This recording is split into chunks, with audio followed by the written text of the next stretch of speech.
Buenas noches, rara avis.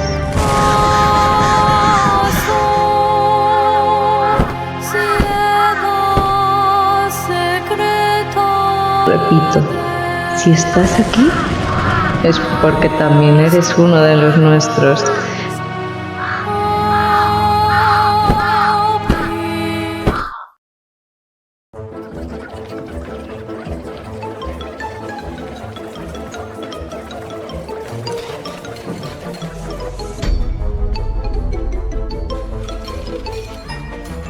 La fábrica de las raras avis.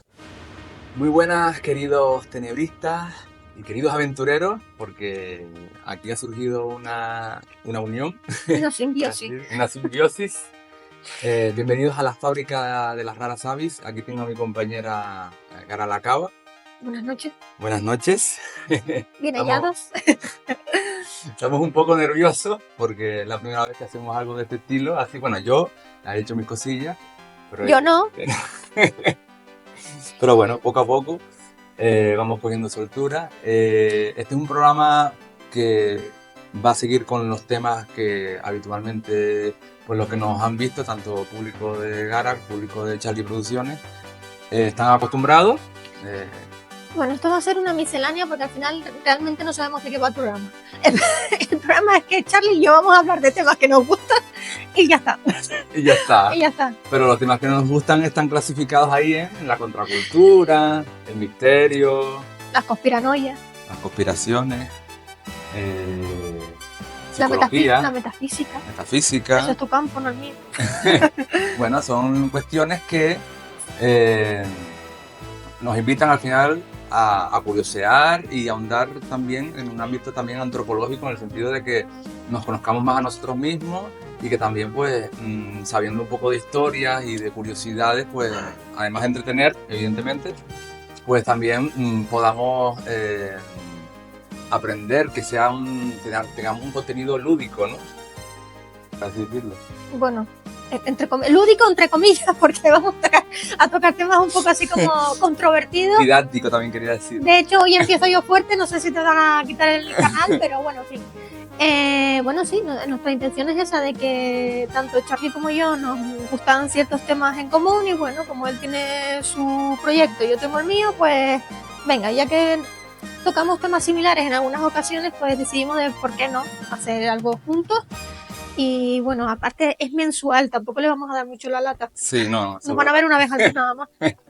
No, y también mencionar también a nuestro equipo madre, por así decirlo, o padre, que es Clave 7, que gracias a Clave 7 pues ha surgido este es un brazo más de Clave 7 al final, Sí. en ese sentido. Así que no está de más siempre dejarlo claro y también tenemos ese honor, ¿no? Sí, que al final Clave 7 han sido nuestros maestros los que nos han ayudado a, al menos por lo menos a mí, a enfrentarme a este tema de la radio, del directo y demás. Así que para mí es un honor estar con ellos y que sí, gracias a ellos también nos conocemos nosotros. Exactamente. Y eso realmente es una cuestión que al final, pues, también me gusta siempre resaltar el tema de las sincronicidades y tal, que una cosa te lleva a la otra, ¿no? Y eso es lo que ha surgido aquí, ¿no? Que al final Clave 7 nos llevó a esto. Y nada, les presentamos... Le damos los avances ya a nuestro público. Les presentamos los avances.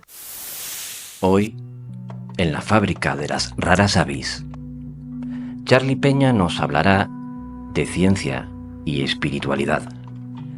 ¿El genoma humano es el lenguaje de Dios? El ADN es un algoritmo. Nuestro sistema es un manual de instrucciones.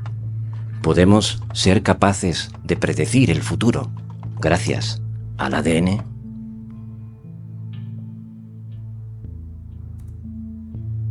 Gara la Cava nos traerá un tema un tanto conspiranoico. El proyecto MK Ultra, Le Cycle. Tente Sánchez nos traerá la biografía de un siniestro personaje. El asesino en serie, Pedriño Matador. Comenzamos. Bueno, ahora vamos con mi tema, que yo pues les tenía preparado hablar sobre genética, y sobre todo un aspecto importante. Creo que hay algo, a veces hay cuestiones irreconciliables, como la espiritualidad y la ciencia, y incluso desde, como nombré antes, Clave 7, pues siempre hemos intentado intentar como una convergencia con todo ese tema de la fe, creer en Dios, no creer en Dios, y el aspecto más científico pues de las pruebas que pueden existir, o la evidencia científica sobre estos temas, que todavía queda en una nebulosa, ¿no? Y bueno, quería darles un ápice interesante. Creo que lo apunten en este libro porque seguramente les va a interesar. Se titula ¿Cómo habla Dios? Este libro para mí fue muy revelador porque me dio tanta curiosidad el tema de cómo es posible que un científico pueda creer en Dios. Porque siempre las connotaciones de un científico es que normalmente suele ser ateo, ¿no? Suelen ser ateos, no suelen creer en ningún Dios, puesto que no hay pruebas suficientes para demostrarlo, según el consenso de la comunidad científica. Pero sí es cierto que les voy a comentar que muchos habéis oído hablar del proyecto Genoma Humano. Pues el proyecto Genoma Humano, precisamente, ocurre que lo encabezaba una figura muy importante que se llamaba Francis Collins, que era el director de este proyecto, el director del proyecto Genoma Humano. Francis Collins era creyente en Dios, era cristiano, pero cristiano practicante. Incluso él va los domingos a la iglesia. Y es muy difícil esto como de tragar, ¿no? Pero a mí me pareció muy curioso, entonces me leí su libro y ahí pude aprender, porque incluso aprendí, porque en el momento que yo estuve leyendo ese libro, estoy hablando del año 2015, si no me equivoco, yo no tenía ni idea de cómo estaba compuesto el ADN, no tenía ni idea de cómo estaba compuesto el tema de la doble hélice y todo lo demás, las bases químicas y todo lo demás, todo este tema, las enzimas, todo este tema, pues yo no tenía ni idea de cómo eso estaba codificado y todo lo demás. Y este libro como que me llevó a ese mundo tan fascinante. Y para Francis Collins, cuando ellos pues pusieron en marcha este proyecto, que nada más y nada menos consiguieron descodificar el ADN humano, consiguieron coger el ADN humano, no, me refiero también al ADN en general, el ADN de las especies. Consiguieron pues descifrarlo e incluso ponerlo en laboratorio y digitalizarlo, ¿no? Tener todo el código genético en un ordenador. Y para Francis Collins lo revelador era que estaba descubriendo el lenguaje de Dios. Yo con esto lo único que quiero transmitirles, no les estoy diciendo que creáis en Dios ni nada por el estilo, sino que es un aspecto pues muy curioso de este tema, ¿no? Entre la convergencia entre la ciencia y la espiritualidad. Yo pienso que hay una convergencia, que puede haberla. De hecho, cuando tú pones a leerte textos antiguos, sagrados, hay como paralelismos y similitudes con cuestiones incluso de la física cuántica, ¿no? Que la ciencia considera como plausible. Teorías interesantes como la conciencia universal también está ahí, eso viene de la antigua Grecia, el nous. Pero también ahora mismo la física cuántica extrapola, o sea, tiene similitudes con esta cuestión de que igual existe una especie como de, ahora para un poco interpolarlo a términos de nuestra era, como es la inteligencia artificial, por ejemplo, que al parecer estuviésemos nosotros conectados a una sola conciencia, como si fuese un único algoritmo, como una única IA que es la que pone las reglas en todo el universo, ¿no? Que es la que pone la gravedad, la que pone pues otros distintos fenómenos que ocurren. Pues por ejemplo el tope de la velocidad de la luz, como es el tema de la relatividad, ¿no? De Einstein, por ejemplo. Este tipo de cuestiones que al final pues nos hacen reflexionar y decir, oye, pues al final las cosas parecen que funcionan con reglas, pero ¿quién programó esas reglas, no? Eso es lo más curioso. Y bueno, también quería hacerle honor a un científico que para mí ha sido una inspiración. Estoy segurísimo que gente que nos esté viendo que tenga más de 40 años sabrá de lo que estoy hablando, pero estoy hablando de una serie que conmocionó al público de aquella época a finales de los años 70, principios de los años 80. Estoy hablando de la serie de Cosmos.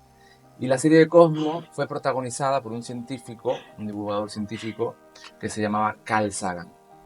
He hablado mucho de Carl Sagan en Charlie Producciones, Charlie TV, y le he hecho incluso homenaje. Hemos hablado con el actor en castellano que interpretaba a Carl Sagan en doblaje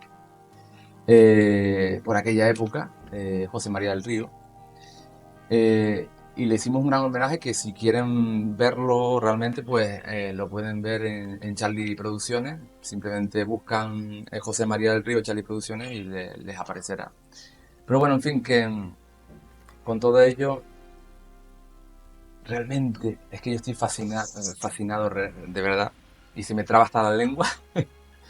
Porque cada vez que yo escuchaba la voz de José María del Río hablando sobre las estrellas, sobre esa imaginación que tenía Carl Sagan de cómo serían esos seres que estuviesen viviendo en otros planetas, ¿no? Pero también Carl Sagan en su documental hizo un hincapié en varias cuestiones antropológicas también.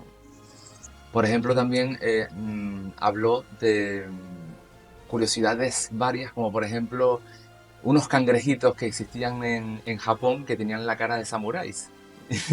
Y al final tú dices, ¿cómo puede haber esa casualidad de que precisamente los cangrejos tengan cara de samurái y no en otra parte del mundo? Y es que lo mira y parece que tienen la cara de samurái. Y realmente ha sido porque al final eran los únicos cangrejos que no se consumían. Al final se hizo una especie de selección natural, artificial, hecha por los japoneses de aquella época, ¿no? Y son esos ejemplos que te hacen pensar de que también hay hechos que determinan otras cosas, ¿no? Al final, yo pienso que puede haber esa convergencia y creo que estamos llegando realmente a esa meta. Lo que pasa es que todavía nos queda rodaje. Pero estamos viendo un punto en donde parece ser que algunos científicos pues, como que se están abriendo. Y tuve el honor de ser testigo, incluso, de una apertura muy importante también, una apertura de un científico, de un neurocirujano, en una charla que estuve aquí. Aquí tengo detrás a mi compañero Carlos Soriano de Clave 7, que también estuvo allí. Fuimos a una charla, él y yo, y Josephine Mateo también, otra compañera. Y claro, yo no me esperaba que ese señor fuera a decir lo que dijo. Primero empezó la charla con un repaso por todas las teorías que existieron del tema de la búsqueda de la conciencia, ¿no? Nos habló primeramente de la teoría del homúnculo, que parecía que existía como una especie de ser diminuto en nuestra cabeza, que nos manejaba como si fuésemos nosotros un mecha, un robot gigante. Y este es el que se encargaba de toda nuestra ejecución motora, ¿no? Y de nuestro yo, nuestra sensación de yo, de nuestro pensamiento, de la conciencia. Y después surgieron otras teorías más, pero al final este señor acabó por decir ya su opinión personal, después de una larga carrera, tantos años, examinando cerebros, operando y todo lo demás, que al final tiene la sensación de que la conciencia no reside en el cerebro. La conciencia puede ser exógena y puede que sea un elemento cuántico. O puede que esté conectada a otra conciencia. Y entonces, claro, ese tipo de aseveraciones, de argumentos que los dé un neurocirujano, pues te hace mucho que pensar. Además, ¿por qué? Porque estaba jubilado. Ya un jubilado no tiene tanto miedo a que le juzguen, que le digan, o perder cosas, ¿no? Perder el prestigio o lo demás, perder el trabajo o lo que sea, ¿no? Y eso nos dice muchas cosas. Nos dice muchas cosas que al final el tema antropológico y el tema humano, sobre todo, de el qué dirán, la imagen y todo lo demás, está todavía en la palestra. Eso está en medio incluso de la propia ciencia, que intenta ser lo más neutral posible. Pero si hay humanos de por medio, siempre van a existir vergüenzas, siempre van a existir pues cuestiones que hacen que las cosas a lo mejor tarden muchísimo en reconocerse o en salir a la luz, ¿no? Verdades en salir a la luz. En fin, que realmente con todo este tema, ya para finalizar, y dar una reflexión muy importante, sobre todo, bueno, si quieres participar, Gara, y que estoy aquí dando el monólogo, ¿tienes algo que decir con lo que he dicho? No, sí estoy de acuerdo contigo, porque yo de genética tengo cero conocimiento, como de todas las metafísicas me parece súper interesante, la verdad. Uh-huh. Y me quedé con los cangrejitos con cara de... Lo de los cangrejitos, es que eso es Lo que una más cosa... me gustó. Lo de los cangrejitos, que eso es una cosa que es que siempre me gusta contarlo, porque es que es algo tan... Es que al principio lo ves y te choca, dices, es que es verdad, qué casualidad que tengan cara de samurái precisamente en Japón. Y es que, claro, en Europa nos los hemos comido todos. Y los japoneses dijeron, uy, tiene cara de... Tuvieron la pareidolia, así se llama pareidolia, de que a una cosa tú le puedes encontrar una figura, una forma familiar, puede ser una cara, un objeto, lo que sea, y que realmente está hecho naturalmente, no tiene ningún tipo de... Bueno, igual encuentras aquí caracoles también de mar y tiene la cara de la Virgen de Candelaria, no lo sabemos, porque tampoco lo hemos investigado. Pero sí es verdad que lo que comentabas antes sobre que habían científicos que son creyentes, es que yo creo que no tiene nada que ver una cosa con otra. O sea, puede ser científico y puede ser creyente. De hecho, yo creo que dentro de nuestra genética, ya desde el comienzo de los comienzos, el ser humano ha tenido siempre esa idea de dar ofrendas y creer en algo que es el que ayuda a que nos vaya mejor. O sea, desde gente en la edad de piedra y demás ya, o los incas, los mayas, siempre tenían ofrendas a los dioses, con lo cual eso no es una creencia actual, sino yo creo que ya viene intrínseco en la genética del ser humano por eso, porque creo que tenemos la necesidad de creer en algo para, no sé, como método de supervivencia, al menos supervivencia emocional. Si crees en algo, creo que como que te da esa fuerza. Hay gente que te dice, yo no creo en Dios, vale, pero ahí ya le estás dando una creencia, porque tú estás diciendo que no crees, entonces algo existe, porque para no creer tiene que existir. Entonces yo creo que eso es algo ya genético y que por mucho que avance la ciencia no creo que vaya a perderse, creo. Realmente estamos aquí sin manual de instrucciones, eso siempre lo he dicho yo. Y yo me pongo a mirar la doble hélice que aquí la tenemos. No sé si alguno de las cámaras puede enfocar aquí la doble hélice. Creo que no. Bueno, no pasa nada. Sí, estaba diciendo que si pueden enfocar, pero bueno, ya desapareció. No te preocupes, Nayar. Como iba diciendo, que hay un manual de instrucciones, parece ser, porque el código genético, fíjense que es algo que a mí me llamó muchísimo la atención, que cuando existe el elemento de la enzima que va a la base química del ADN, y empieza a montar estos componentes que se llaman espérate, porque yo también tengo mala memoria, ¿eh? La timina, la citosina, que son combinaciones que no pueden estar, o sea, tienen que ir con unas reglas básicas. O sea, por ejemplo, la timina tiene que ir con la citosina, no pueden ir separadas. O sea, es como un código binario entre las bases químicas que componen la doble hélice. Y que de eso se encarga una enzima que es como la guardiana, es la que sabe lo que tiene que hacer. ¿Cómo la enzima sabe lo que tiene que hacer? Es que son cosas que yo digo. Es que el propio Carl Sagan lo decía. Dice, no, es que la enzima es la guardiana, sabe lo que tiene que hacer. A veces suceden errores y ahí es donde él aprovecha y saca a Dios de ahí de la fórmula, saca a un programador, porque dice que también hay fallos. Sucede que cuando una enzima se equivoca, por así decirlo, suceden las mutaciones. Esa enzima tiene que ver con la predisposición que pueda tener una persona. Por ejemplo, si desciendes de una madre o un padre o de abuelos con, yo qué sé, con depresión, las personas esas tienen predisposición a tener depresión. No quiere decir que vayan a tenerla, pero que sí tiene como un nivel más alto que otras personas de aparecerla. O el cáncer, que tiene predisposición porque tiene antecedentes de cáncer. ¿Es esa enzima la que hace que se crea esa predisposición o no tiene nada que ver?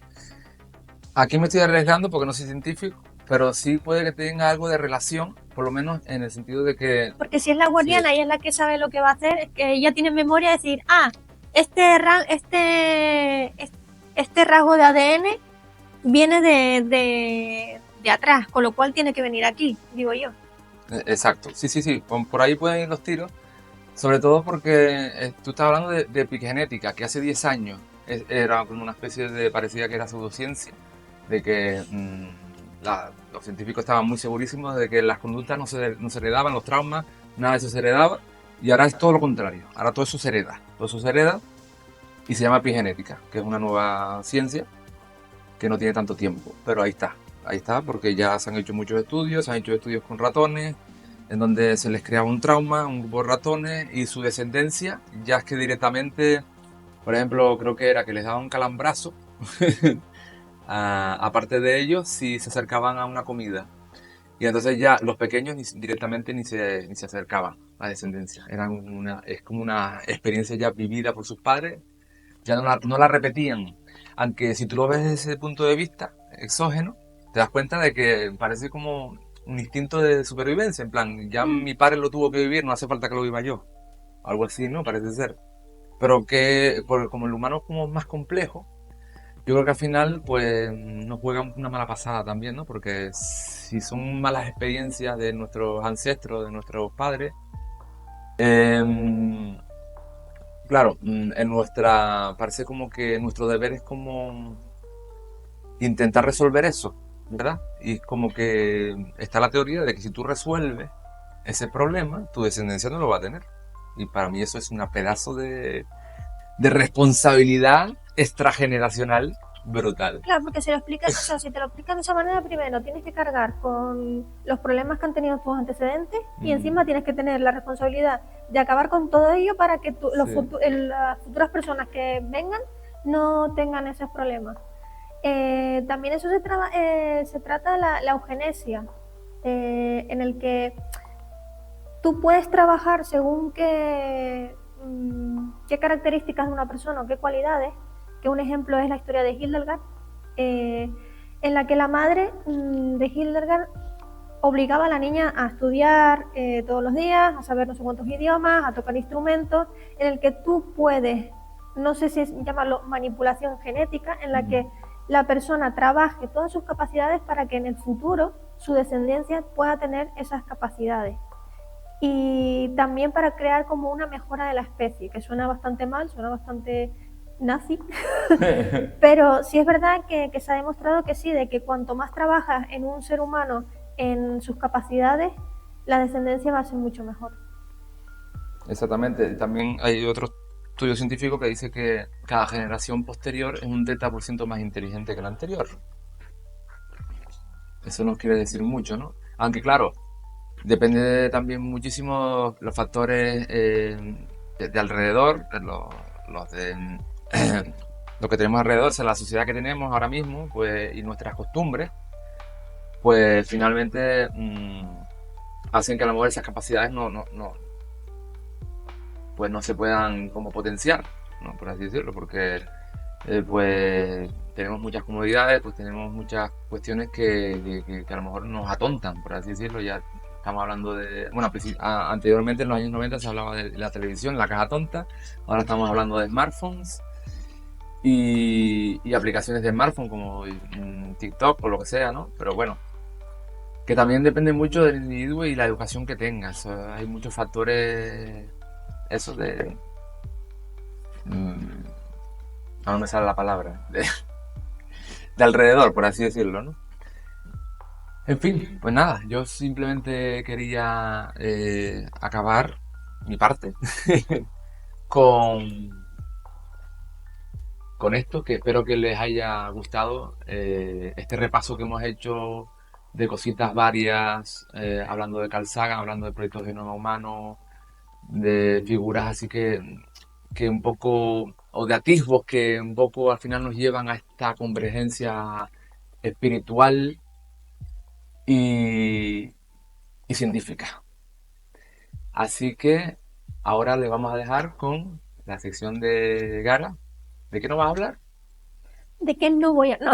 ¿De qué nos vas a hablar? Voy a hablar de sociedades secretas y de proyectos humanos, pero no para lo bueno, sino para malo. El proyecto MK Ultra. Bueno, ahora te voy a cambiar mi sitio. Gara la Cava nos traerá un tema un tanto conspiranoico. El proyecto MK Ultra. Le Cycle. Bueno, ahora sí que sí. Bueno, pues como te decía Charlie, voy a hablar de un grupo porque, bueno, tú ya sabes, como me conoces, de que yo soy una obsesionada de las sectas, de los grupos secretos y de todas las conspiranoias habidas y por haber. Por cierto, no hemos dado las gracias a Beyoncé, esto va mal ya. Esto va mal.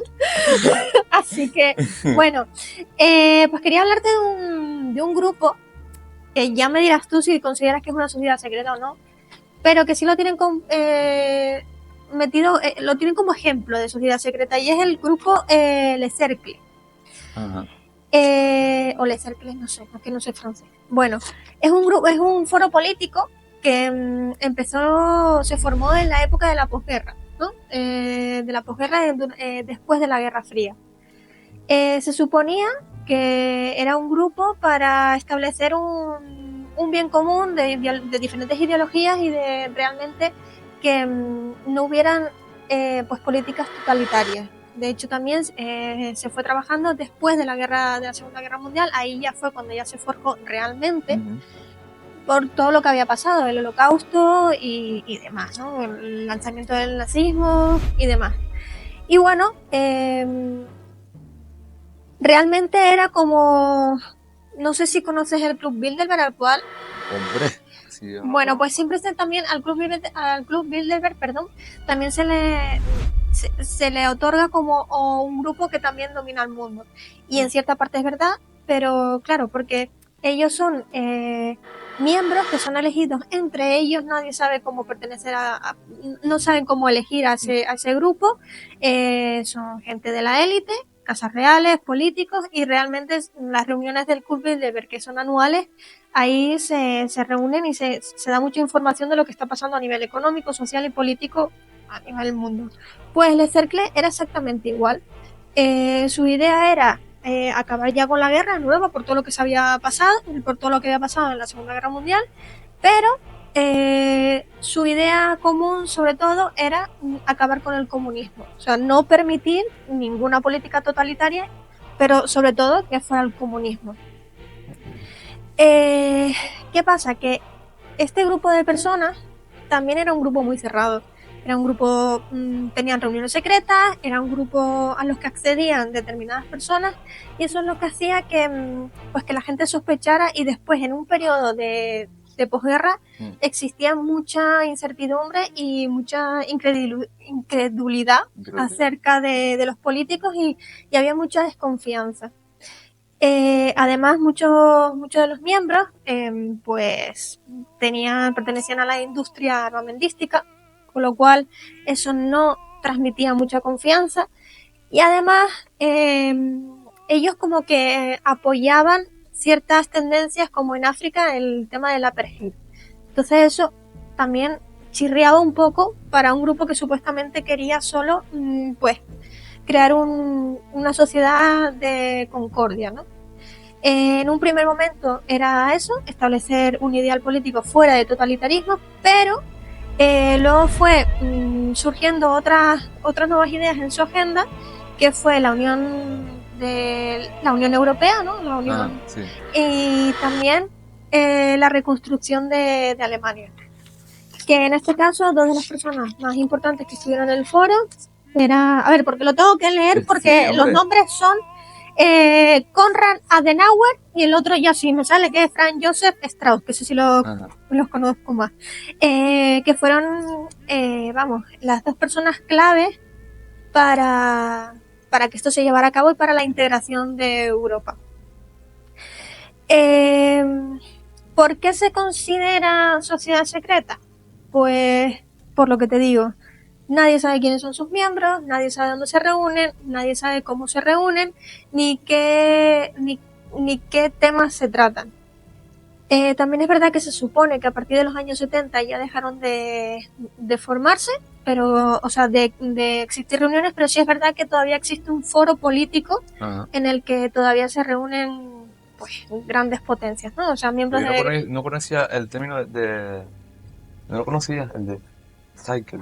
De Cercle. De Cercle. Yo tampoco lo conocía y lo conocí por eso, viendo un programa de sociedades secretas.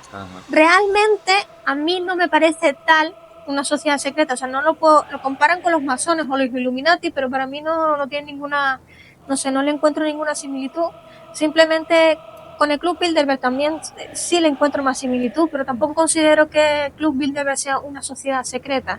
Es un foro político que evidentemente tiene sus miembros y tendrá sus secretos. Y evidentemente sabrán de economía política y sociedad más que nosotros, seguramente, y sabrán lo que se viene. Pero de ahí a que exista una sociedad secreta en ese aspecto, no lo creo. También es verdad que no se puede juzgar a un grupo, porque también en la época en la que estaban, pues tú no le puedes cambiar las creencias a una persona. O sea, una persona en los años 50, 60 no van a tener el mismo pensamiento que nosotros ahora. Para nosotros ahora el apartheid es un crimen, pero en aquella época pues sus ideas le establecían, seguía siendo un crimen, pero en ese momento para ellos era lo que debía ser. Entonces, juzgarlo en ese aspecto es verdad que me parece muy contradictorio, que si tú quieres crear un mundo con más unión, más homogéneo y demás, el tema de discriminar a ciertas personas no me parece coherente. Pero claro, es que en aquella época nada lo que había era coherente. También es verdad que muchos creyeron que ellos habían financiado el partido nazi y que fueron realmente los ejecutores del Holocausto. Esto tampoco está demostrado. O sea, al final las explicaciones que dan las víctimas y los supervivientes de los centros de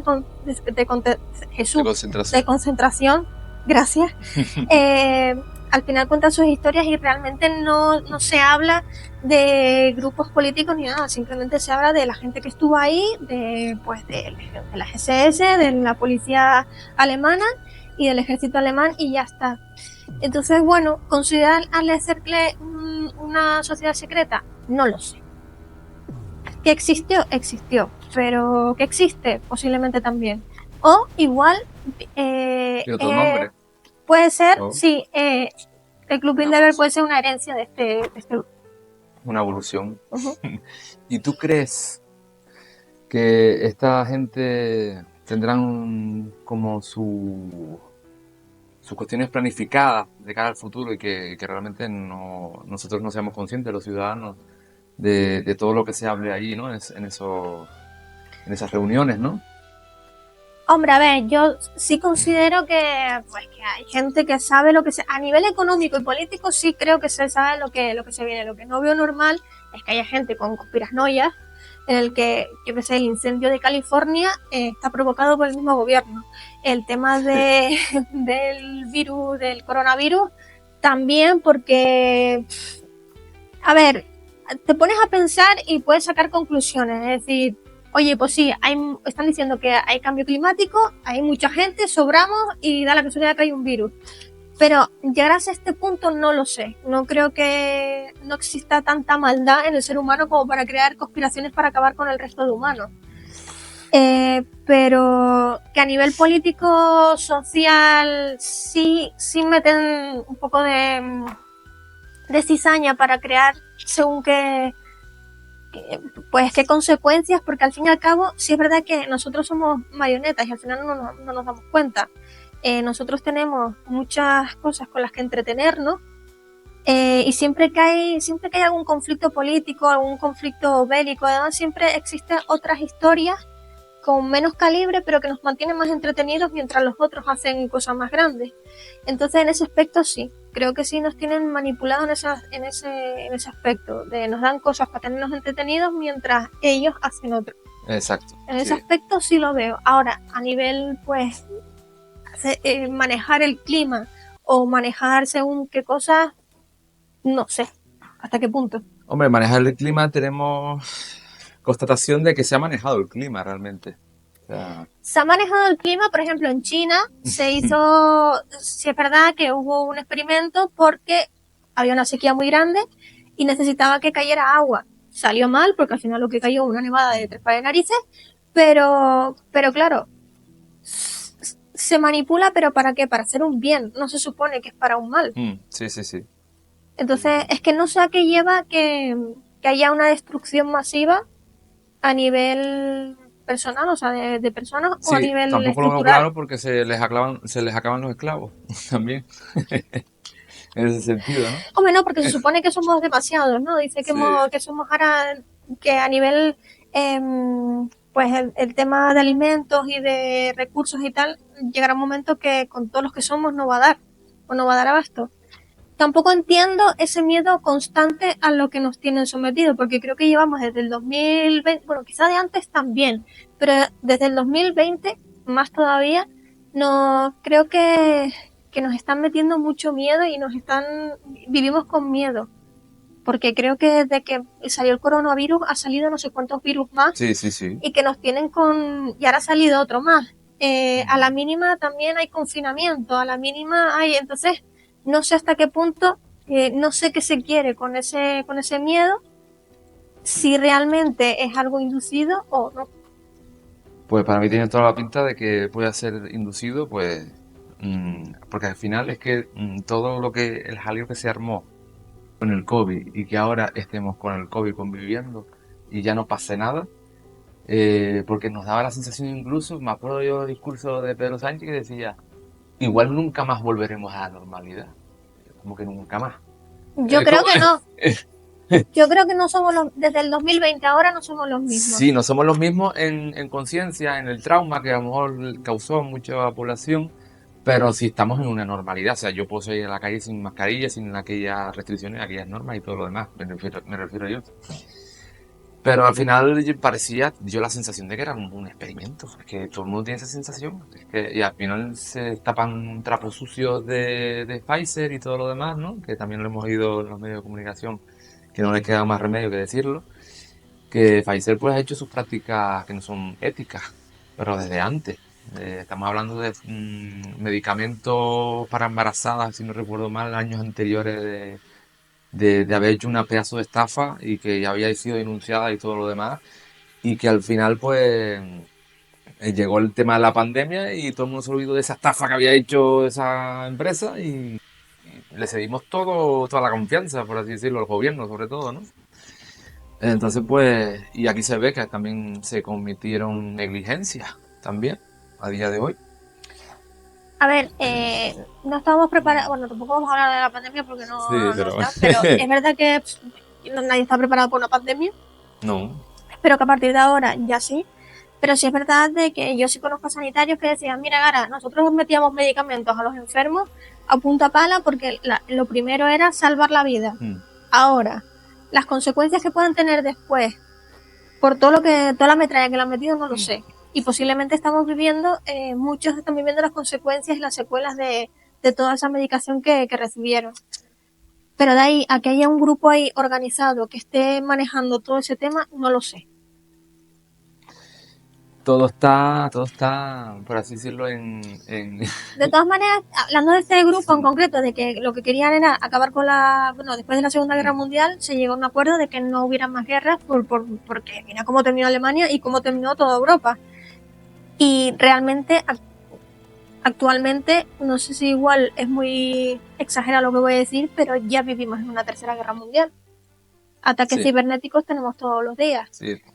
Ataques químicos también. ¿Te recuerdo los hackers que tuve yo? pues como tú habrán 1500 más. Entonces, yo ya creo que eso, no sé, hay muchos países ahora que están enfrentados. La política creo que a nivel internacional es un caos. Entonces, si no estamos dentro de una tercera guerra mundial, tampoco quiero meter miedo, que me estoy quejando de que nos meten miedo, pero sí es verdad que igual no va a haber una guerra con bombas como en la Segunda Guerra Mundial, pero sí estamos metiéndonos en charcos bastante graves. Y charcos que todavía exploraremos más, que tendremos que explorar también. Me siento como si fuéramos de la NASA. No sé, me siento súper... Estoy siendo muy seria, Charlie, no es muy normal en mí. No has mirado mucho a tu cámara, que la tienes ahí. No, ya, yo no soy nativa como tú, Charlie, yo no soy famosa, entonces yo no sé mirar a las cámaras. Bueno, ¿qué más quería decir? Bueno, sí, quería hablar de otra cosa, de otra conspiranoia, pero que esto es real. Venga, sorpréndeme. Proyecto MK Ultra. Todo el mundo habla del proyecto MK Ultra, todo el mundo... Dice MK Ultra, yo pienso en Mortal Kombat. Sí, yo también, siempre lo pienso, me suena como eso. Es estadounidense, pero realmente suena a ruso. Aunque bueno, Carlos ya me dijo que existe otro. ¿Cómo se llamaba, Carlos? Psicotrónica. Que era el MK Ultra ruso. Pero bueno, todo el mundo habla del MK Ultra y hay un mogollón de películas y de series basadas en eso, pero ¿qué es el MK Ultra? ¿Para ti qué es? Es un experimento que se hizo, no sé si me acuerdo qué década, en los años 40, me equivoco. Sí, más o menos. Sí, por ahí, militar. De control mental a militares estadounidenses que prácticamente, bueno, le hicieron muchos experimentos con ellos en laboratorio, incluso los sometieron ahí a... Es casi como una especie de conductismo, o sea que como que después ellos recibían unas instrucciones, una llamada, y entonces como que les activaban esos parámetros de esa programación que les habían inducido inconscientemente, ¿no? Y tal. Y que al principio era una conspiración, se decía que eso era cosa de conspiranoicos y todo lo demás, y que después en la desclasificación posterior que se hizo, pues al final eso tenía parte de verdad, ¿no? Eso es lo que yo más o menos sé. Bueno, no tenía parte de verdad, al final en los años 70 reconocieron que sí, que existió, Ajá. pero que dice que a partir de los años 70 dejaron de practicarlo. No lo sé. Pero sí te digo de que el proyecto MK Ultra no solo tuvo que ver con los militares ni con el ejército, sino se hizo muchos experimentos con las personas, con la ciudadanía, sin que ellos lo supieran. De hecho, en el metro de Nueva York, en los años 60, se hizo un experimento con LSD en la que en las zonas de ventilación del metro se soltó LSD para saber cómo iban a reaccionar las personas con ese tipo de drogas. Y bueno, al final eso fue reconocido y que se experimentó con la gente de a pie sin que lo supieran. Pero el proyecto MK Ultra, aparte de ser para militares, realmente el objetivo era pues conseguir técnicas interrogativas y conseguir de manera, con acciones así un poco coercitivas, conseguir información. Y también tiene una parte de manipulación mental en la que se cogían a personas, ciudadanos civiles, para poder conseguir que se metieran conseguirlos como agentes para acabar con otras, o sea, para luchar contra otros ataques de otras políticas, realmente. Se dice que eso ya sí que es una leyenda urbana, que bueno, que lo tocamos Cristo y yo en clave 7 una vez, de que el famoso Charles Manson realmente todo lo que sabemos de la historia de la familia no es real, que realmente Charles Manson fue una cabeza de turco y relacionado con el MK Ultra. No lo sé. Chapman, el asesino de John Lennon, también se dice que era otro de las marionetas del MK Ultra, porque en ese momento la época de John Lennon en la que todo el mundo seguía sus canciones, su modo de vida y demás, fue en la época de la guerra de Vietnam, que estaba todo el mundo en contra de la guerra de Vietnam. Entonces, claro, tener a John Lennon era como que apareciera un nuevo Mesías, ¿no? Entonces, no interesaba. La solución, pues cargarse a John Lennon. ¿Y cómo? Pues a través de un tío que nadie sabe de dónde venía, pero que realmente te pones a indagar toda la historia de Chapman y era un tío que se había recorrido medio mundo sin tener recursos. Entonces, ¿de dónde sacaba para moverse tanto? ¿Y cuál era la intención de matar a John Lennon? Si era una persona que, si es verdad, tenía sus problemas psicológicos, pero que no tenía nada que le pudiera relacionar con él. Entonces, bueno, el proyecto MK Ultra está relacionado con el ejército, pero realmente está relacionado con toda la ciudadanía en general. Y aparte de técnicas coercitivas y de uso de drogas de la verdad, también querían ver experimentar cómo reaccionaban según qué drogas en los seres humanos. Además también se utilizaban electrochoques y como algunas experiencias sensoriales, o sea, apartarlos o sea, aislarlos con música en niveles muy altos durante todo el día, estar con luz todo el día sin tener ni un momento de oscuridad para ver cómo sería su reacción.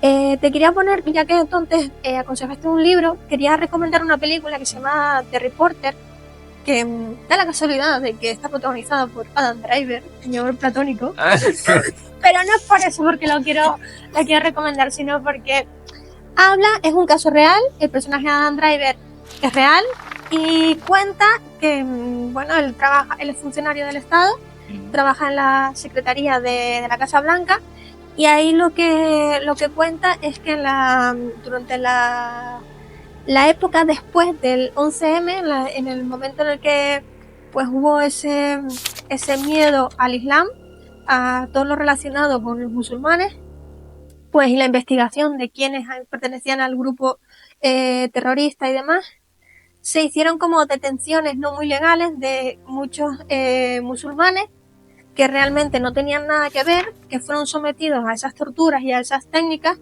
y que al final para que los dejaran en paz decían que sí, que pertenecían, pero porque los dejaran en paz. Y salieron varios documentos de que era verdad, de que además estaban aceptados por el propio gobierno.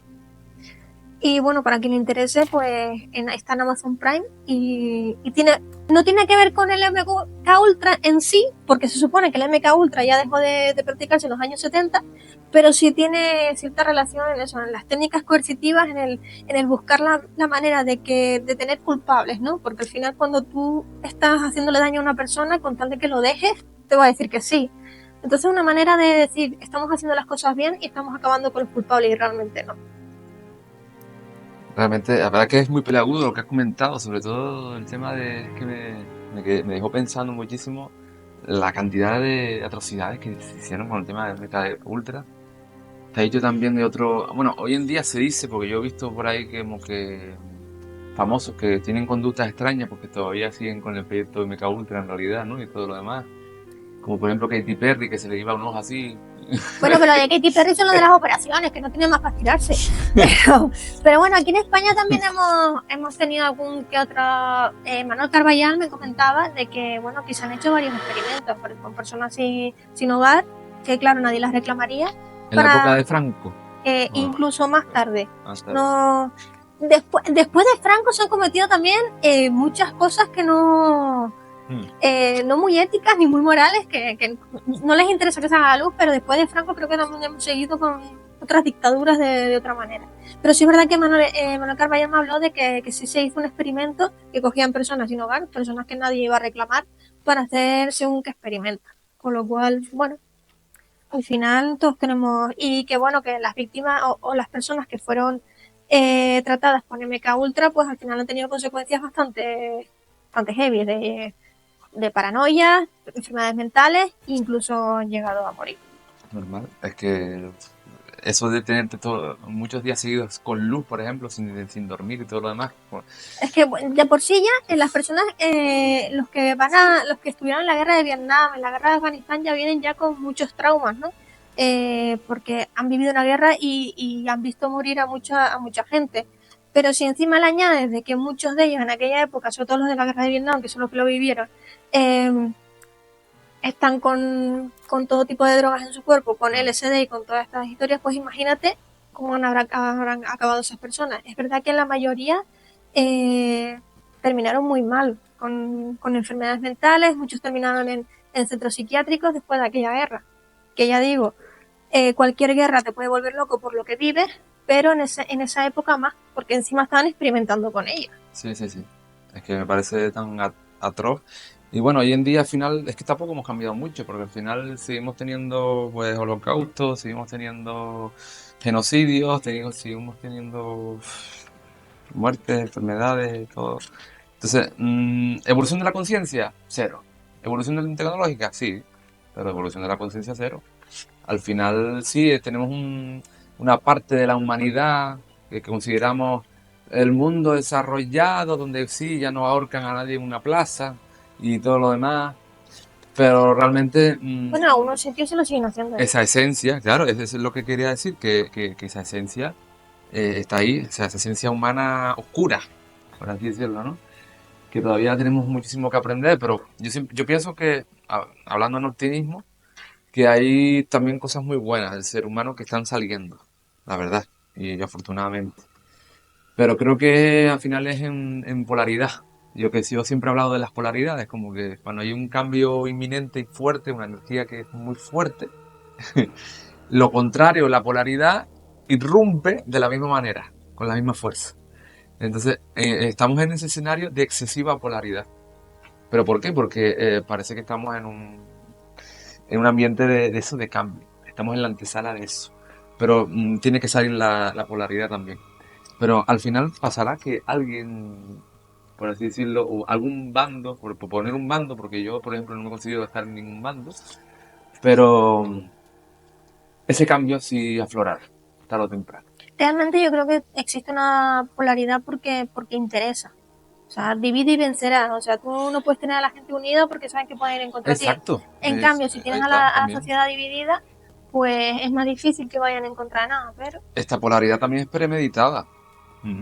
Exacto, también te puedo decir que sí, porque es lo que tú dices, cuanto menos estemos unidos, pues más fácil de manejar, más fácil de despistar. Incluso yo siempre intento hilar fino con las teorías y todo lo demás, porque no se sabe, al final muchas veces intentas contrastar noticias y información, y tenemos herramientas para hacerlo, incluso supuestamente, pero yo siempre me quedo con la duda de, a ver, esta noticia es real porque lo tiene un medio de comunicación que tiene su veracidad, porque trabajan profesionales, pero ¿cómo yo sé que esos profesionales son totalmente neutrales? ¿Cómo lo sé yo? No lo sé. En el fondo yo no lo sé. Vas a terminar como Hugh Grant en Herétique. Realmente, no, que tienes que creer lo que te dice la BBC, lo que te dice el economista, lo que dice no sé qué. Porque son puedes coger las teorías de cada uno, sí, ver lo que tienen en común y lo que tienen en común es lo más cercano a la verdad, pero nunca vas a tener la verdad porque en un mismo hecho, yo qué sé, tú y yo nos mosqueamos. Tú tienes tu verdad y yo tengo la mía, y ninguna es mentira y ninguna es verdad, es nuestra perspectiva. Entonces, al final, sí, ¿quién tiene la razón? Así la verdad. Nos ponemos de acuerdo cuando empezamos a grabar, ¿eh? A las 9, a las 9:30. ¿Ves? Entonces... Al final, ni a las 9 ni a las 9:30, a las 10. A ver. Para que no haya pelea, ni para ti ni para mí. Pues, ¿ya terminaste la posición? Sí, ya te dejo en página. Bueno, ya te dejo en página, no. Sí. Bueno, ya solo queda hacer una... Bueno, tengo Tengo un vídeo de un compañero de Tente Sánchez Ajá. en el que nos ha mandado un vídeo hablando de... Porque a mí, aparte de todo este tema conspiranoicos y tal, el true crime también me vuelve loca. A mí los asesinos en serie y las sectas es algo que me fascina. Entonces, pues él ha decidido colaborar con nosotros, mandarnos un vídeo sobre uno de los asesinos más prolíficos de Brasil. Un vídeo Sí. que hizo él, ¿no? Sí. Lo mandó. Sí, porque la verdad que vamos a ver, tenemos gente que colabora con nosotros que intenta dar todo de sí y bueno, o sea, vamos a darle méritos a las personas, Hombre, por supuesto. a su trabajo.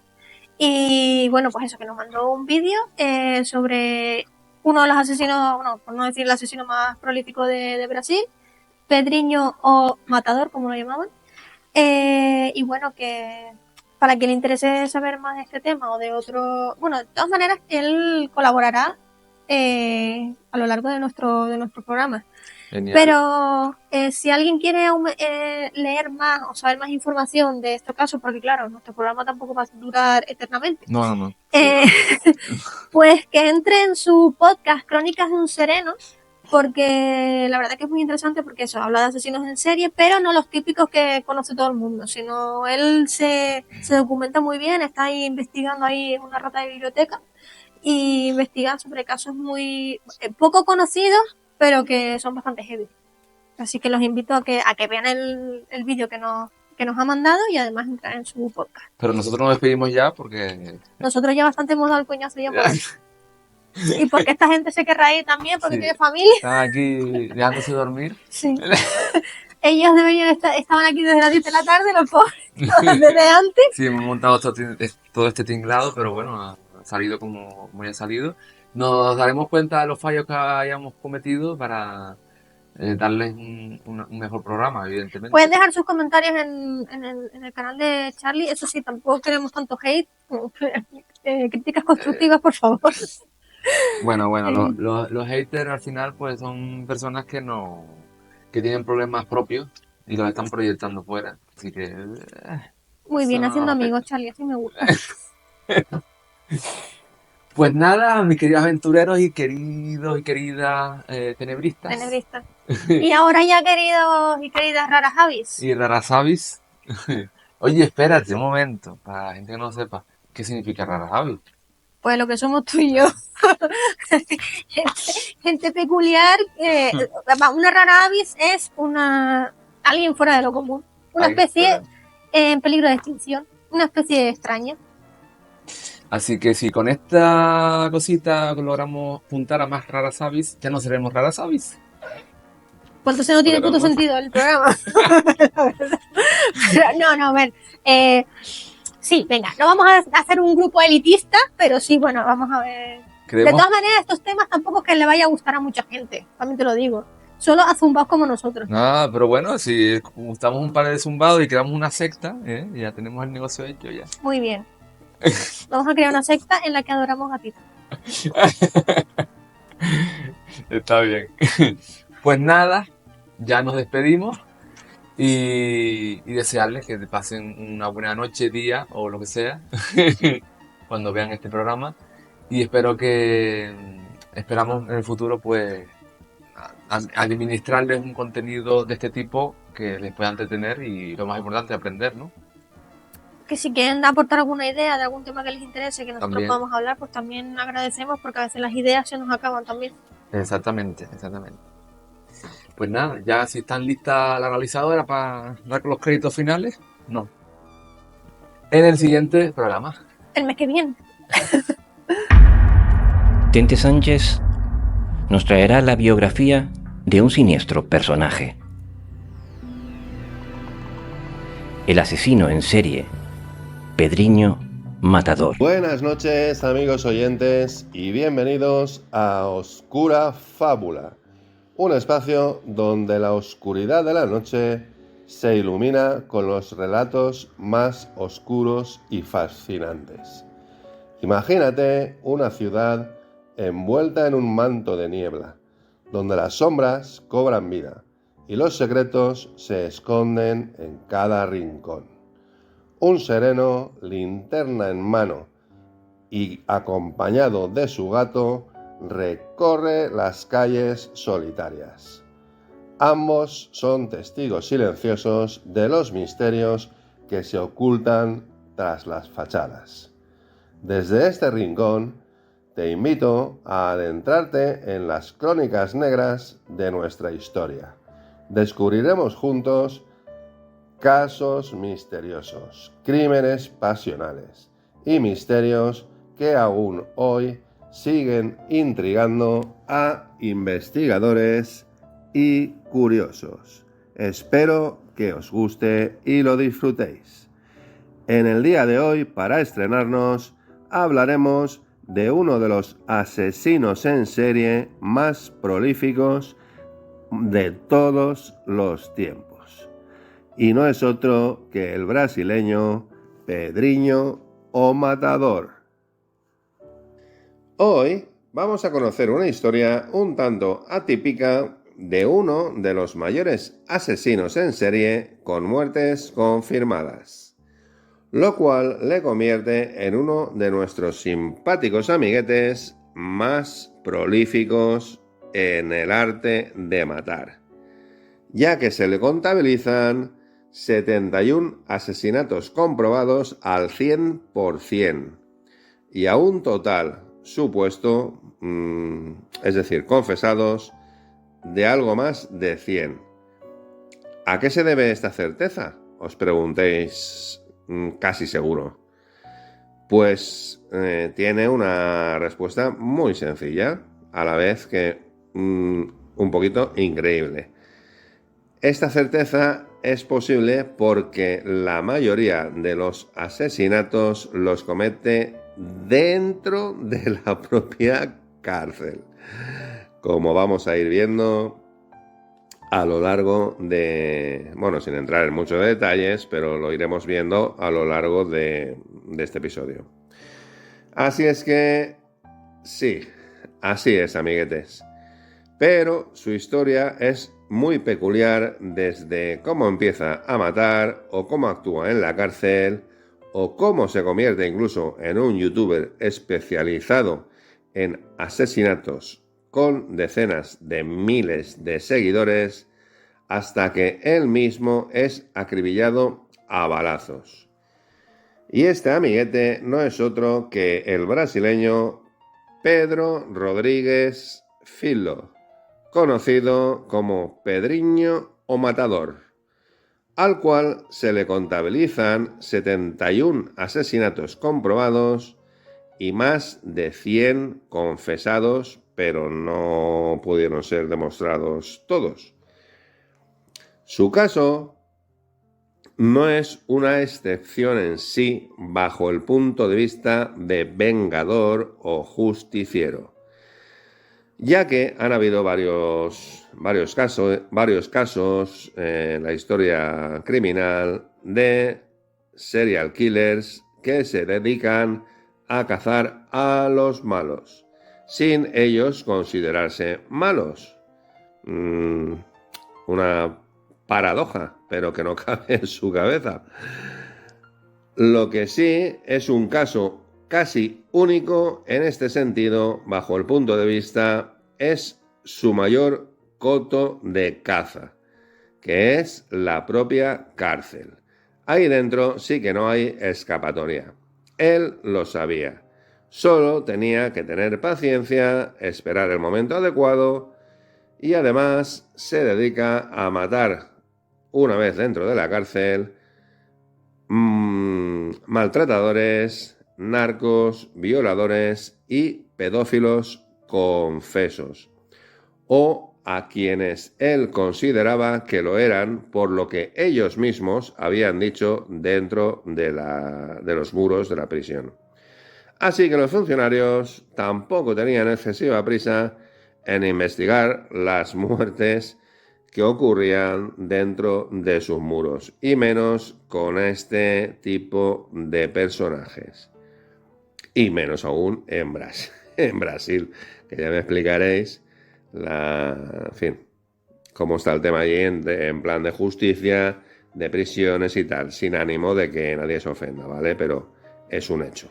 ¿vale? Que aparte de una opinión es un hecho, que la cosa ahí está, pues como está. Pero, bueno, volviendo al tema, ¿qué le lleva a Pedro Rodríguez a empezar con esta singular caza vengativa o justiciera y posteriormente a prisión?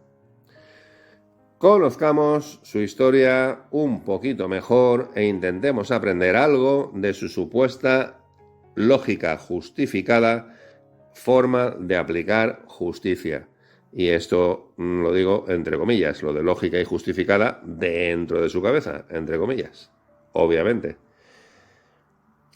Pedro Rodríguez Filo nace el 17 de junio de 1954 en Santa Rita de Sapucaí, Minas Gerais, Brasil.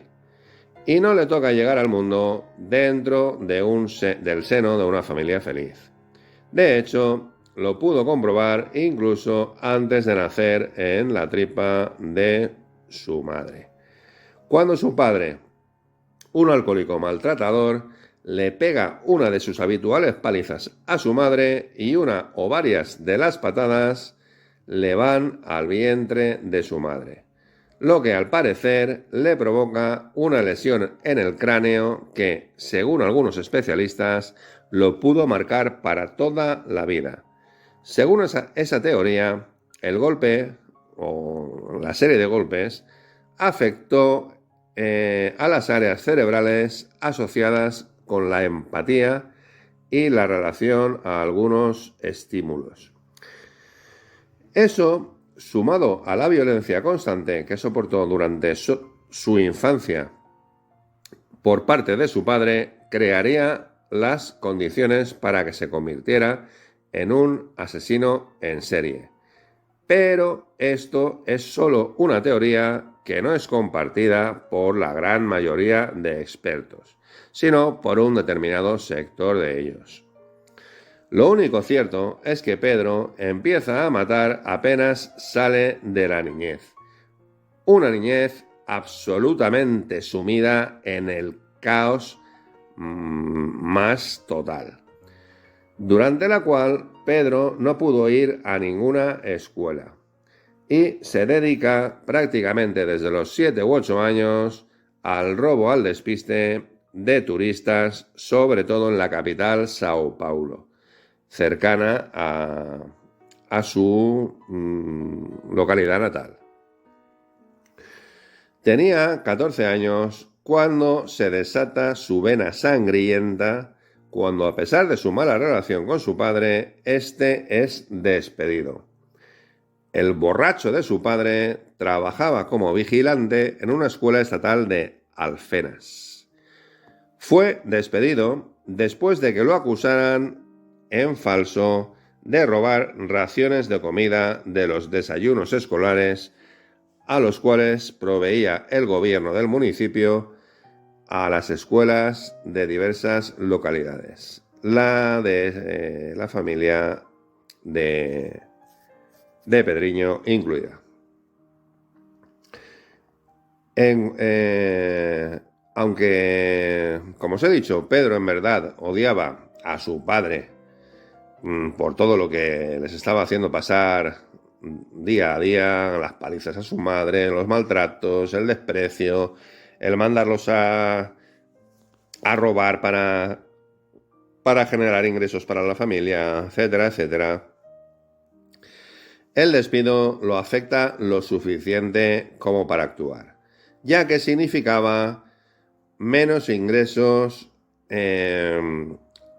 oficiales, digamos, para su familia, que tenía muchas dificultades para mantenerse, comer, vestirse, en fin, para el día a día, digamos.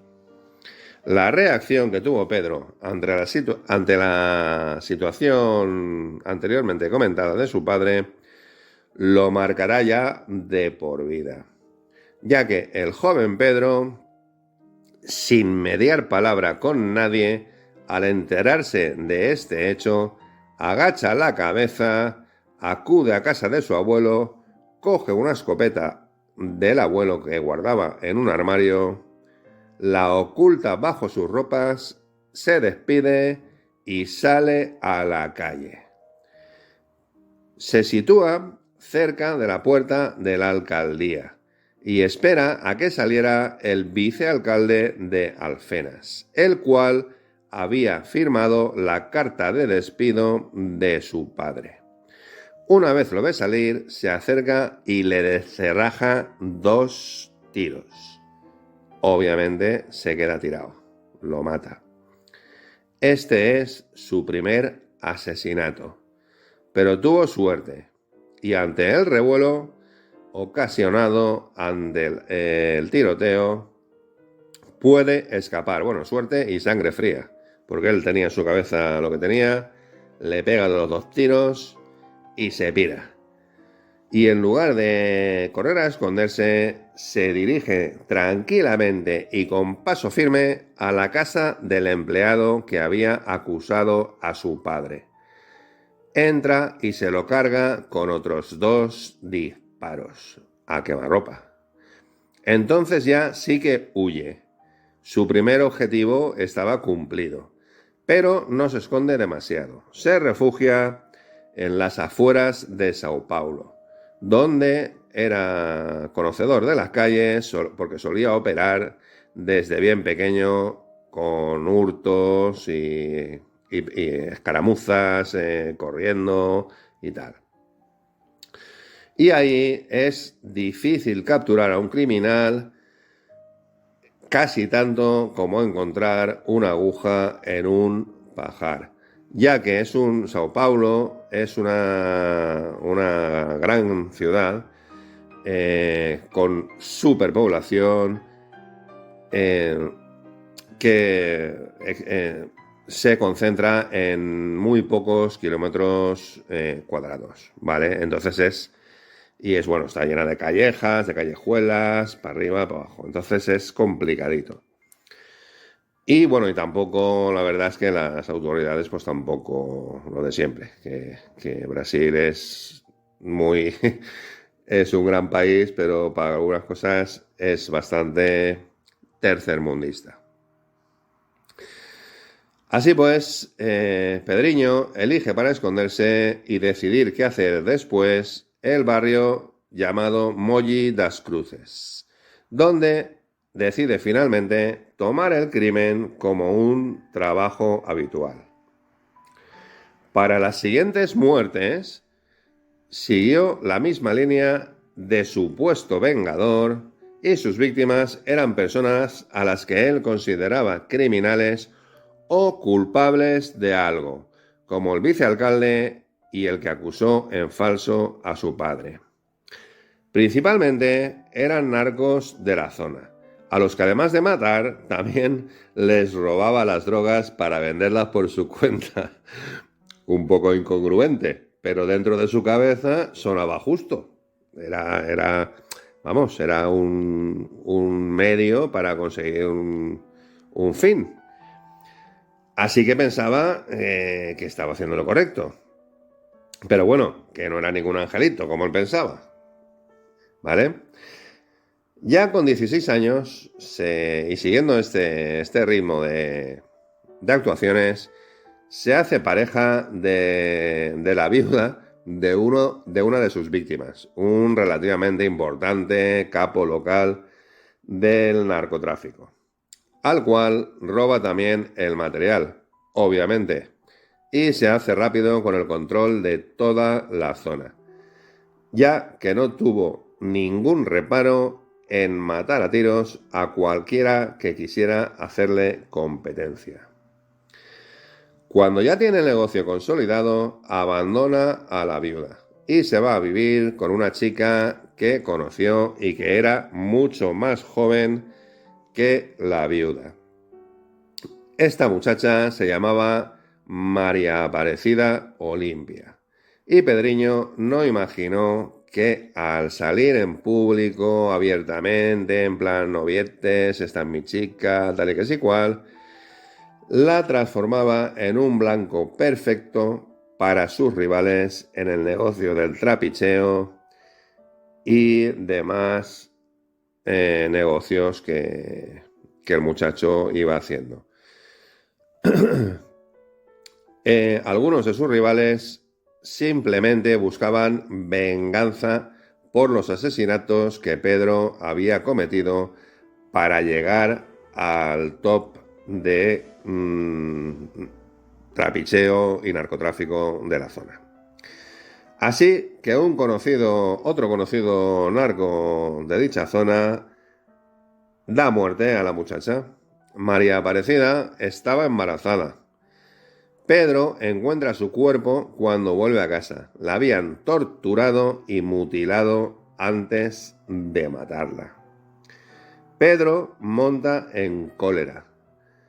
Pero tal vez aquí es cuando él cambia el chip, digamos, de matar a todo tren para hacerse con una especie de capo de la droga, para justificar sus muertes, que ya llevaba él su cosa ahí en la cabecica, ya tenía su cosa de psicópata sangriento, y le da una justificación, ¿vale? El hacerse el justiciero. Entonces, se harta de paciencia, decide establecer un plan y espera una fiesta de la familia del que él sabía a ciencia cierta que se había cargado a su novia con el futuro, el que iba a ser futuro hijo suyo dentro de su cuerpo. Y es concretamente en la boda de una hermana del tipo que se carga a su novia el escenario que elige Pedriño. Entonces entra el día de esa boda, entra en el salón de banquetes junto con 4 amigos armados. Arrasan a balazos el salón. Asesinan al culpable y a otras 6 personas. Y dejan heridas de bala a otras 16. Una vez hecho la faena, huyen. Pero Pedro ya no era el mismo. Ya, como estaba diciendo antes, ya le había cambiado el chip y decide que esa sería a partir de ahora su meta en la vida, ¿vale? El de vengador. 2 días después, suma un muerto más a su siniestra lista. Y este no es otro que el novio de una de sus primas. El muchacho tuvo la mala idea de abandonar a la prima de Pedro cuando la chica le dijo que estaba embarazada. Pedro se entera y va en su busca. Para él no era más que un abusador más que se había aprovechado de una mujer. Y esta mujer era su prima. Así que se había metido con la mujer que no tocaba. Va en su busca y le mete 5 balas en el cuerpo. Para entonces, Pedro aún no había cumplido ni los 18 años, pero sus víctimas ya se contaban por decenas. Era el asesino en serie más temido de Sao Paulo, y lo comienzan a apodar Pedriño o Matador. Sin embargo, es a los 19 años, en 1973 concretamente, cuando Pedro conoce una de las historias más duras de su vida. Se entera que su padre había sido encarcelado acusado de asesinar a su madre de 21 cuchillazos. Pedro no cabe en sus casillas. Ya estaba siendo buscado, aunque no con mucho entusiasmo, como os he dicho, por diversos delitos relacionados con robos menores, narcotráfico, asesinatos de otros narcos, etc. Pero os recuerdo, apenas 19 añitos, ya tenía todo ese historial a sus espaldas. Así que Pedro, o Matador, se las arregla tirando de sobornos y contactos para poder visitar a su padre en la prisión sin ser identificado como quien era. Asimismo, logra entrar al recinto con un machete. Su padre sabía que tenía visita, pero no sabía de quién. Cuando ve aparecer a su hijo Pedro, es demasiado tarde. Pedro no media palabra con él. Él grita desesperado, pero nadie acude. Pedro saca entonces su machete y asesta a su padre 22 puñaladas, una más de las que había recibido su madre. Además de esto, le abre el tórax al viejo y le saca el corazón. Lo mantiene en su mano tranquilamente hasta que acuden las autoridades y finalmente descubren quién es. Por tanto, lo detienen por eso y por los delitos anteriores.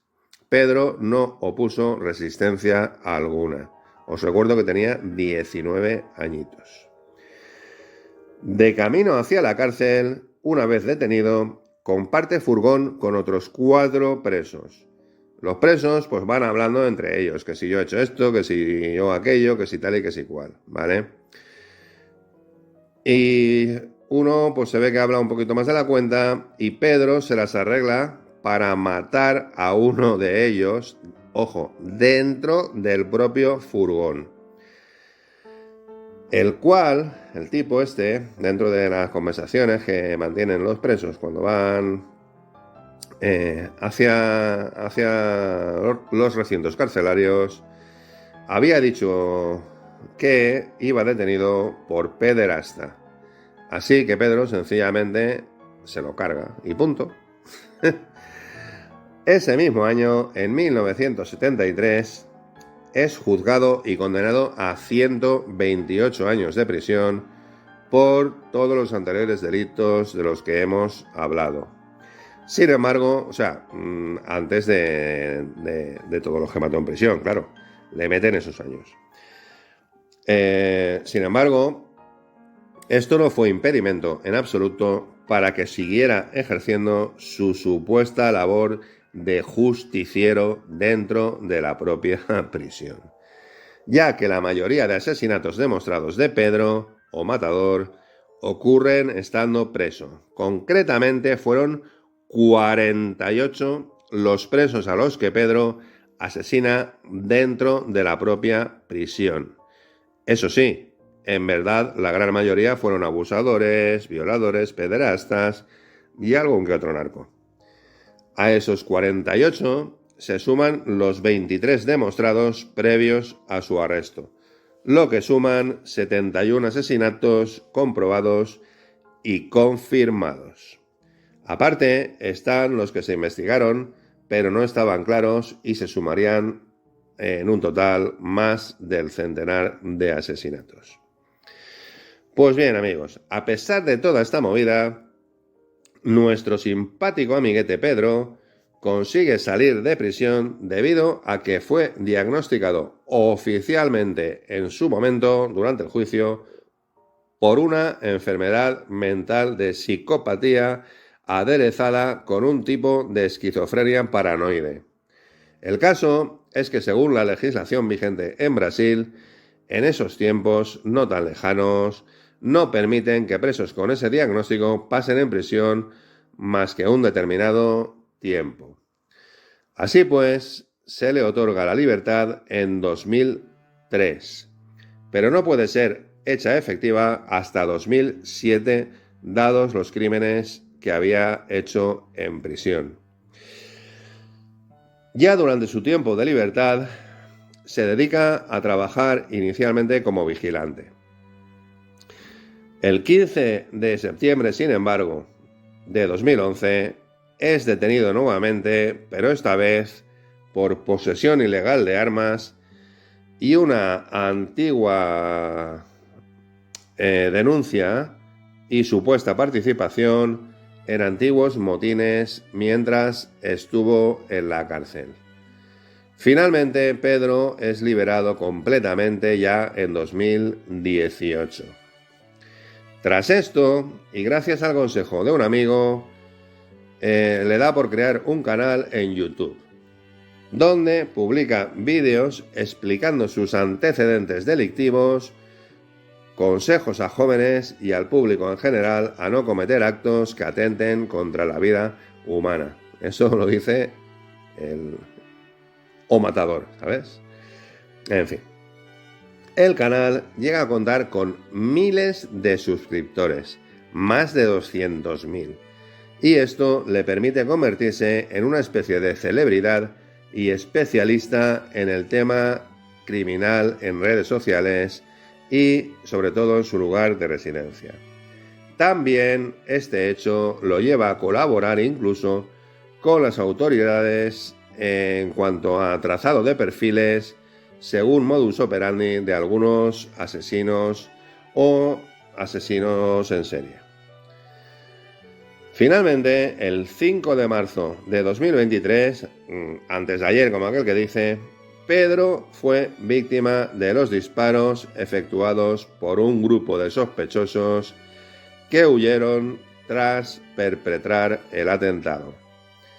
Según dijo la Secretaría de Seguridad Pública del Estado de Sao Paulo en un comunicado, fueron 3 o 4 que le hicieron una emboscada, encapuchados y seguramente sicarios, pero no pudieron ser localizados. Los hechos en cuestión tuvieron lugar cuando Pedriño o Matador acudía al barrio Ponte Grande, donde fue acribillado, como hemos comentado, frente a la casa de su hermana, a la que iba a visitar en ese momento en un día normal desde que lo liberaron. En diferentes entrevistas anteriores, o Matador reconoció que en un principio asesinaba por el mero hecho del placer que le daba asesinar a agentes culpables y el sentimiento que le daba el sentirse, valga la redundancia, juez y vengador. Y limpieza de gente que tenía un historial delictivo, sin embargo, similar al suyo. Más tarde concluyó que estaba haciendo un bien social, reconociendo que lo suyo tampoco era muy normal. Pero bueno, inicialmente llegaba a tener tatuado eso, mato por placer. En uno de sus brazos tienen ese tatuaje. Lo único cierto en este final es que el domingo 5 de marzo de 2023, a las 10 de la mañana, Pedriño o Matador sale de casa de su hermana tras visitarla y es acribillado a balazos. Su hermana residía, como hemos comentado, en el barrio de toda la vida de su familia, en Mogi das Cruzes, en los suburbios de Sao Paulo. O Matador no notó que lo estaban esperando 2 hombres encapuchados y armados, en un coche agazapados tras unos árboles. 6 balazos a quemarropa acabaron con la vida del mayor asesino en serie de la historia de Brasil. Tenía 68 años y había pasado 42 en la cárcel. Cargaba con más de 100 muertos sobre sus espaldas. Esta fue la última peculiaridad y caprichosa acción en la singular vida de uno de los, yo creo, top 5, pudiéramos estar hablando, de asesinos en serie comprobados sus hechos vía policial.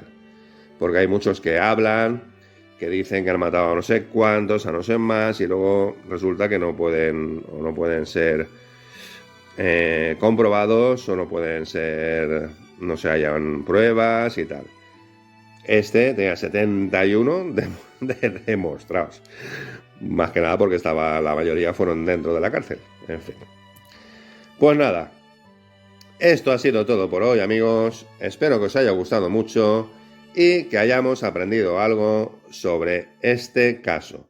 Yo, como siempre, así lo he hecho, ya que siempre, investigando y documentándome, siempre descubro algo nuevo de lo que ya sabía. Y de eso se trata, de aprender, de comunicároslo y de divulgarlo, para que todos los amantes de este género pues tengamos un poquito más de conocimiento. Pues bien, así llegamos al final de uno de estos escalofriantes capítulos de Oscura Fábula.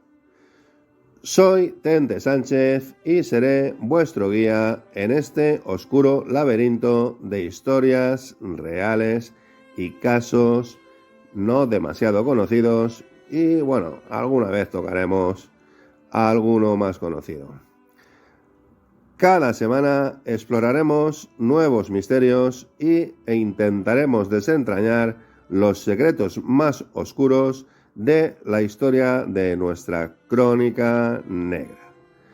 En nuestro próximo episodio nos adentraremos en un caso que ha fascinado y horrorizado a generaciones enteras durante décadas. Se trata de la jabonera asesina.